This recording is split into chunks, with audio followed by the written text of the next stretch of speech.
হাসি দিয়ে বিশ্বকে জয় করা যায়, তবে সে হাসি হতে হবে মিষ্টি হাসি। এখন মিষ্টি হাসি বলতে আপনি কি মনে করেন? যে হাসিতে যে হাসি দিচ্ছে তার হাসিটা শ্রুতিমধুর হবে এবং হাসির সময় তার মুখটা অত্যন্ত সুদর্শন বা সুশ্রী হবে, এই তো? আসলে কিন্তু তা নয়। মিষ্টি হাসি বলতে তা নয়।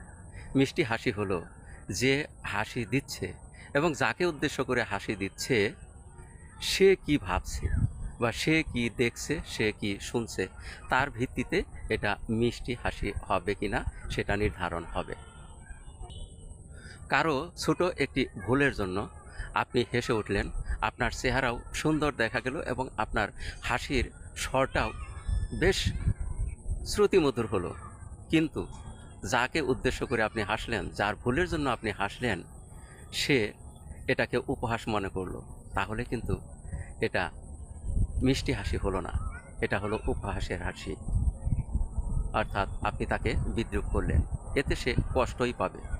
আর এটা অবশ্যই সুখের হাসি হতে পারে না, মিষ্টি হাসি হতে পারে না। কাজেই আপনার হাসি সেটাই মিষ্টি হাসি হবে যে হাসিতে আপনি যাকে উদ্দেশ্য করে হেসেছেন সে মনে শান্তি পায়।